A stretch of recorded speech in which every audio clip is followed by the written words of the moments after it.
guys, I'm Mariana and welcome back to my channel. Today I'm doing my July wrap-up, and once again I find myself with more books that I really wanted to talk about and try to fit into one video. Not quite as many as June. We fewer than June, but we're toeing the line now where I'm like, okay, I really just need to do the mid-month wrap-up in August, so I think I'm gonna do it. I think we're gonna do it. We'll see if that happens. So in July I read 18 books, and 10 of those were fantasy, 3 were romance, 2 were contemporary fiction, 2 were mystery thriller, and 1 was a sci-fi, and I had no DNF, so yay. And my average rating for the month was a flat 4, so pretty good. So since I had no DNFs, I'm just going to start with my rereads before I get into my new reads. So the first book I reread was Words of Radiance by Brennan and Sanderson. So I am reading this, or rereading, this is my 3rd time reading it, in preparation to be on a live show on Jolien Reads Channel. I'm talking about this book in August. I'll put the date below on the screen because we changed the date and I don't remember what the new one is off the top of my head. So yeah, I love this book. I mean, I've read it 3 times. This is still currently and still my favorite book in this one archive. It's just the one that I think I had the most fun with the entire time, start to finish. Like the first one, you're starting to get to know the characters now, where this one, I know and love the characters, and plot-wise, I pretty much just enjoy the plot, start to finish in this one. And yeah, I love it. I'll keep long-winded thoughts to a minimum for that video. So next, I reread 4 books in a series. I'm just going to talk about them all together, and that's the first 4 books in the Hidden Legacy series by Ilona. So I guess it's the first 3 books in the first novella. So the Hidden Legacy series by Ilona takes place in this kind of alternate Houston where in the 1800s the serum was discovered that gave people kind of magical superhero powers, and then those powers end up being hereditary. And so now, years and years later, society is kind of run by these magical house families, and so we're kind of just living in that world, following our main character, Nevada Baylor, who is not a member of a house, but she has this power she's pretty much a human lie detector. And so the way this series is set up is the first 3 books are Nevada's trilogy, and then books 4 through 6 are her sister Catalina's trilogy. And so book 6 comes out in August, and thus I was rereading the series. So I reread the first 3, Nevada's complete trilogy, and then the novella, Diamond Fire, which is kind of bridges between Nevada and Catalina's books. So I actually surprised myself with how much I love these on reread. Like I liked them the first time I read them, but they're all just kind of 4-star books. And I think the reason I had that was originally I was reading it for the romance. These are, kind of fantasy romance. I read them originally because the 5th one was nominated for a Goodreads Choice Romance Award, and I read all the romance nominees that year, so I binged the whole series so I could read the nominated one. And I really loved the romance and I enjoyed the books, but I found that what kept it from being a 5-star originally was I wasn't as invested or as interested in kind of the other plot in the book and kind of the world. It was fine enough, but I wasn't super invested in it. But I reread it this time, I was like, no, I'm super into this world and the plot. Like, I'm here for it. So I ended up bumping up my rating on the first 2 to a 5-star. The 3rd one's still a 4-star because it introduces some X drama into the romance storyline, and I don't like X drama and romance storylines, so still a 4-star there. But yeah, so I had a great time rereading these, and I'm really glad I kind of last minute decided to because I liked them more. Okay, after rereads, we're going to get started with all my new reads for the month, starting with my least favorite to my favorite. So I had 1 2-star book this month, and that was the Book of Gothel by McMyne. I have an entire review for this, which I'll link, but the short version is, so this book is, what is this book about first? Is a origin story of Mother Gothel, the antagonist from Rapunzel. I hear it blurbed and kind of pitched a lot as Rapunzel retelling, and I feel like I want to specifically not call it Rapunzel retelling and call it the origin story of Mother Gothel, because I think when I hear Rapunzel retelling, I expect the story to largely take place during the story of Rapunzel and have Rapunzel seen as a character, and that's just like not what's happening here. This is really 95% pre-Rapunzel story, so it's really just an origin story more than a retelling of Rapunzel in a way, I guess. And so this book didn't work for me. Obviously, it's my 2-star read of the month. I think it will work for lots and lots of people. I think if the short version is, if you like character-driven, introspective, slow stories, you'll probably love this. Character-focused stories can work for me, but when they do, I have to love the characters, and I did not enjoy being in our main character's head, and that kind of just kills a character-driven story for me. I just didn't like it. So, more thoughts in my review, though, if you want to hear that. Okay, next, I have my 3 stars. The first was Forget Me Not by QB Tyler. This is an adult romance, and our main couple is going through a separation. They're about to divorce. The guy cheated on the girl, and so they're divorcing, but he ends up getting in an accident and losing his memory of the past 2 years, I think it was. 3 years? Something like that. And so he forgets all of the bad times of the relationship, and the last thing he remembers was when they're still like height of the honeymoon period part of the relationship. And so he's like, what do you mean we're getting divorced? I love you. And she's sitting here like, you did awful things to me. And I'm like, it's like a whole emotional whirlwind. So QB Tyler writes angst really well. She wrote really good like sizzling chemistry and steamy scenes. So all of that in this book was really good. But my problem with it was I never felt like our hero made up for like the things he did to her. Like, there was not really any groveling. There was no him trying to like prove he's trustworthy.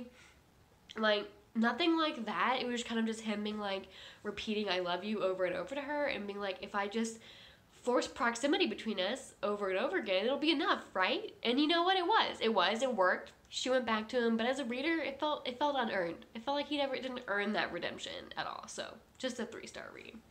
Next, I read The Elder Race by Adrian Tchaikovsky. This is my first Adrian Tchaikovsky, and this is a novella following Linus, who is the princess of this distant planet, who decides, she's the youngest princess, and she kind of decides to kind of like prove herself. She's going to stick out on her own and go get help from this elder sorcerer kind of across the way, who has this pact with the family to help them in their time of need to help defeat these demons that have started appearing. And so,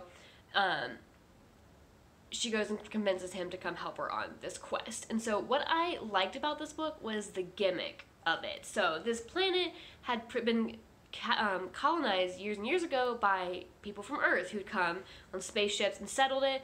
But then eventually, over generations, they kind of lost, their tech broke, and they kind of lost the knowledge of how to fix it, and they kind of regressed into this more traditional medieval fantasy kind of style society. And so we get the 2 points of views of the princess. So in her mind, when you're reading in her point of view, it reads like a fantasy. Like they don't understand the science anymore, so the story of how they got there kind of turned into kind of more like a mythological lore type story instead of like the spaceships came. But then the sorcerer that she goes to get help from, he is an anthropologist from Earth who's been stationed on this planet to kind of report back and observe the society. But he has this kind of like cryogenesis thing set up that lets him like go to deep sleep and like, you know, miss years so he can be there for like longer than he would be able to like just live normally. And so his point of view, he knows all the science and stuff, so his point of view, this book reads like a sci-fi.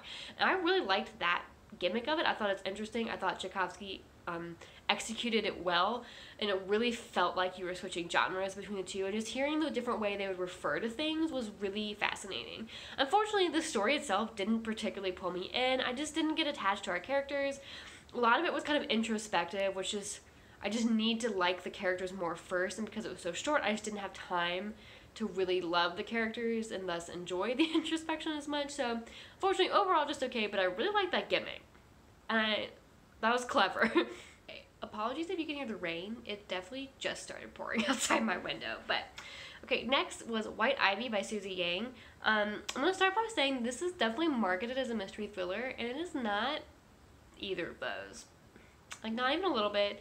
Don't be fooled. This is more kind of like a slow burn contemporary character study that's like, it feels like it's trying to chase the vibes of domestic thriller, but doesn't go full in on the domestic thriller. So this kind of tells the life story of Ivy, who is the daughter of 2 Chinese immigrants, and we start with her kind of childhood as she's growing up, and she kind of So we start with her childhood growing up, and then we kind of see her in adulthood, and kind of her story is she's kind of trying to chase what she thinks might make her happy, and kind of chasing trying to find a marriage or boyfriend that from like a higher class, richer kind of family than what she grew up in, kind of. And that's kind of a lot of what the theme of this book is, kind of like themes of class and stuff, but it was so boring. I'm having a hard time summarizing it, because like, what even happened in this book? Ivy just faffed around and made dumb decisions. Like, I think my Goodreads review of this reads a boring middle sandwich between an intriguing beginning and interesting end. Because the beginning was okay, her childhood, I was like, okay, we're doing some setup, be here for this, kind of interested to see what was happening, and then it just got so boring. Like, she was just going through her life as an adult, just making bad decisions with her relationships, and then the ending was wild. Like a train wreck you can't look away from, and that's kind of why this got a 3 stars instead of a 2, was because I was like, hot dang, that ending, what just happened?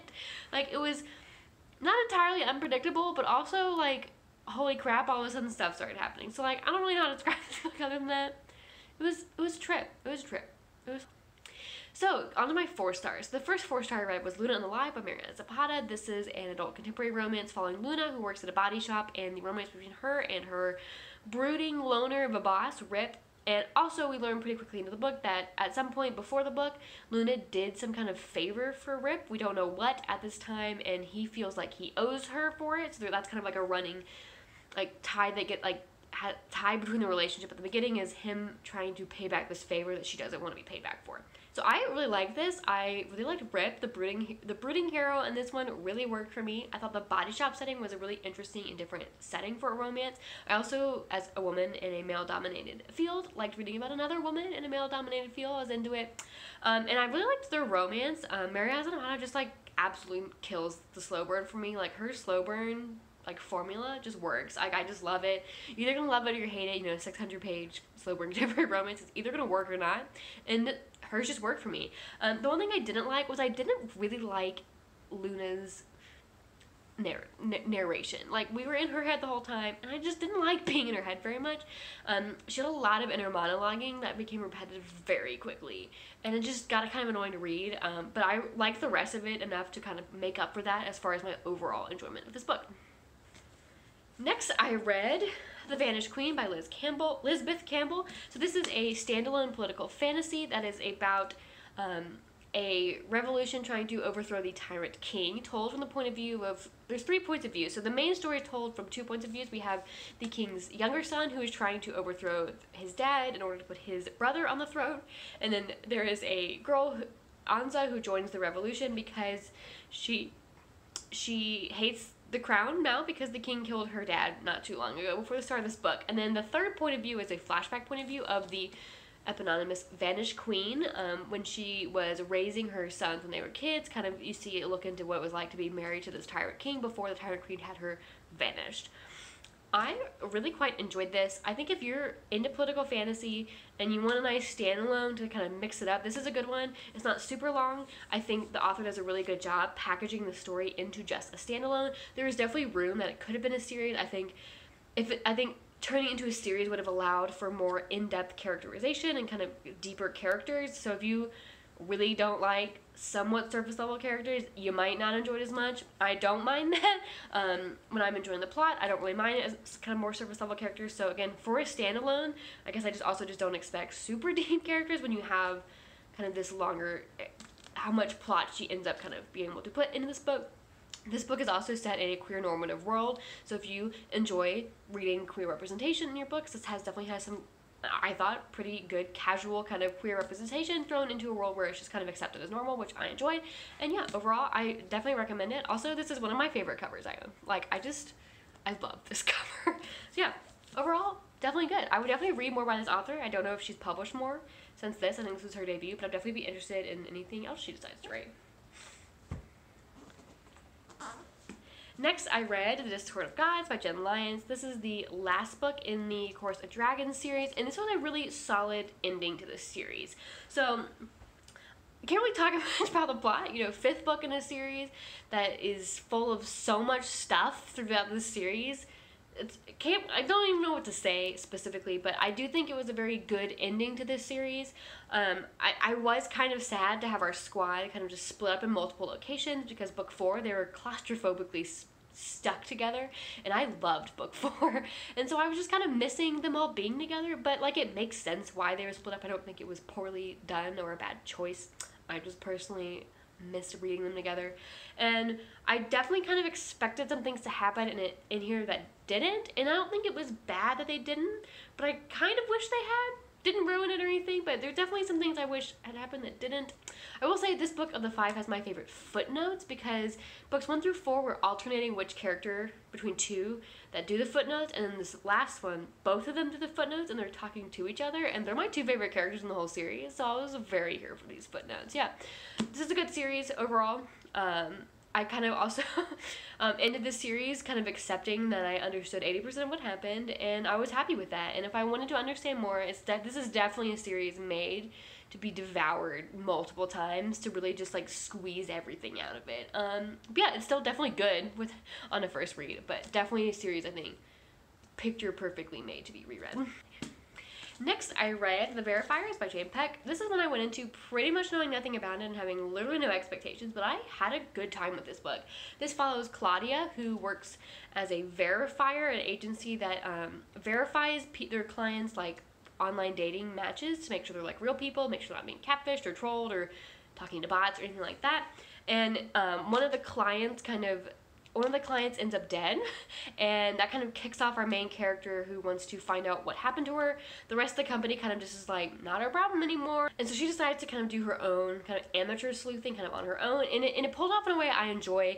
Mostly when I don't enjoy amateur sleuthing, it's because I feel like they're literally stepping over the police's toes in a way that feels kind of illegal and is very annoying.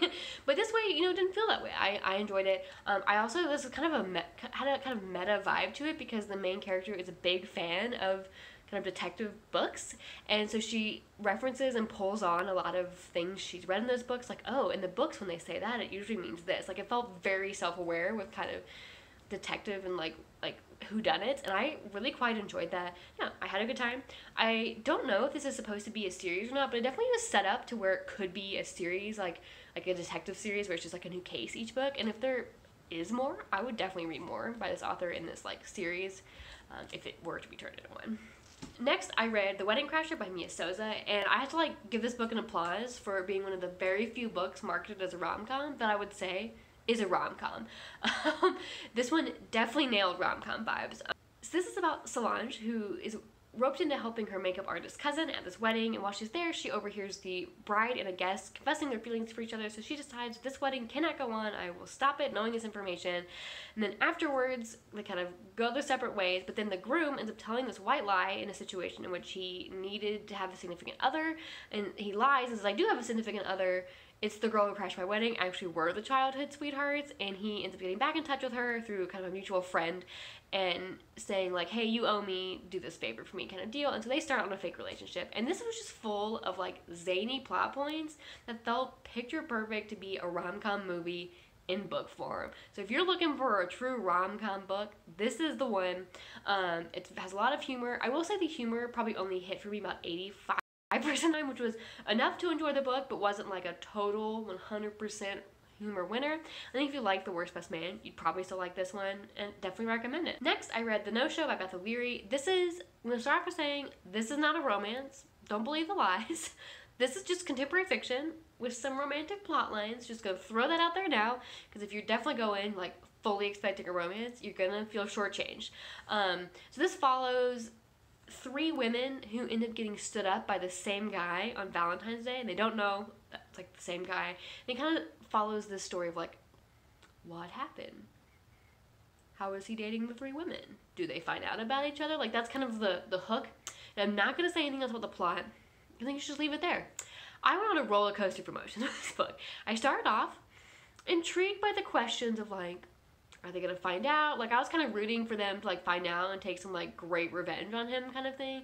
Like, are they gonna find out? Like, what happened? What's this guy's deal? So I was intrigued by that, but otherwise kind of bored at first. Like, I wasn't particularly invested in any of the 3 women's kind of storylines outside of just finding out what happened to the guy. But at some point, it really turned it around. The last third or so of the book really brought it around. I'm not gonna say why, because not knowing why is the way you should go to this book. But it really turned it around, and I finished the book and said, wow, I want to reread this immediately. Just the way it ended. So like, that's my really vague review of this book. Yeah, roller coaster emotions, ended up quite enjoying it. Next, I read Pretty Girls by Karin Slaughter. This is a mystery thriller, and I'm just going to start off by saying that this is like horribly disturbing. Like, if you don't want to read graphic torture, graphic essay of women, of minors, lots of gory details, very disturbing. I did almost DNF this book because I was listening to it on audio, and in audio you can't like skim through the descriptions. So what I've learned is if I read a Karin Slaughter book again, I'm not doing it on audio because I read one before physically that was also kind of graphic, and physically my eyes can skim the gory descriptions where needed. In audio, I'm just sitting there like driving my car, just being like, oh god. So anyways, the book was good though. It's about Claire, whose sister 20 years prior had disappeared and they never found her, and now current day, another girl has disappeared, and for some reasons in the story, she starts to think maybe these are connected in a really disturbing way, and kind of goes into her kind of uncovering this. It had an interesting and weird kind of pacing of this book, because I got to the halfway of this book, and I felt like all my questions were answered. I was like, we've resolved the questions I had. There's half a book left. Like, what's gonna happen? I was like, okay, I'll just keep reading. They really brought a bunch of new questions. It was like part 2 of the plot kicked off with a whole new set of questions. So like kind of a weird pacing there, but overall good. Definitely interesting. It's also set near where I live, which I loved because I recognize the places, and that doesn't happen often. Okay, now to my 2 5-stars, or at least my 2 5-stars that were new reads, because some of my rereads were 5 stars. So my 2 new 5 stars. The first was Driftwood by Marie Brennan. This one was set up for success because I love Marie Brennan, and I'm glad it did succeed. This is a really short standalone fantasy that takes place in Driftwood, which is this world where dying worlds come to die. So like if your world dies, it kind of like comes to Driftwood and it kind of sits on the outer rings, and it slowly like makes its way to the middle, where it like completely dies, and as it makes its way, it gets smaller and smaller and smaller. And in Driftwood, we have this character named Last, who like doesn't die. He's kind of this folk hero of a character throughout Driftwood. And in the book, it starts off with the question of did Last actually finally die? And so we have all these characters who have congregated from around Driftwood, kind of in the middle, into this like amphitheater-esque place where they're all telling stories of Last and like their experience or their kind of world's experience. And so it's a book of several vignettes about Last in this world, and I really liked it. I thought it was the perfect length. It had the perfect number of vignettes to not get me bored of reading short stories over and over again. The world was really interesting, and I just loved it. Like, I would love to read more in this world. It was just really great. It was great. And then my last read of the month was The Empire of Gold by S.A. Chakraborty. This is the final book in the David Bott trilogy, and each book in this series just got better and better for me. It went 4, 4.5, 5 stars. This was such a good ending to the series. I will say there was 2 storylines that I like selfishly wanted to end slightly differently than they did, but the way she ended them like was very well done and made sense in character for how they ended. I think if the way I had wanted it to end had gone, it wouldn't have been as in character for the characters involved. So I acknowledge that she took the right way and really wrapped up those storylines the way they should have been. She really wrapped up everything. I was surprised with how much the world got expanded in this book. I was not expecting to spend so much time outside of David, which, okay, I was expecting to spend some time outside of David Bott with how the second book ended, but I was not, I guess, expecting to spend so much time in other parts of the world other than David Bott and the place that 2 of our characters ended up at the end of the Kingdom of Copper, I guess. There's like another land they end up going to that I was not expecting, and I really enjoyed that. And yeah, it just really expanded the world and some of the magic in ways I was not expecting for the last book of the series, and I really enjoyed. So yeah, this is a great series. So those are all the books I read in July. If you've read any of them, let me know what you thought of them, and I will see you in my next video.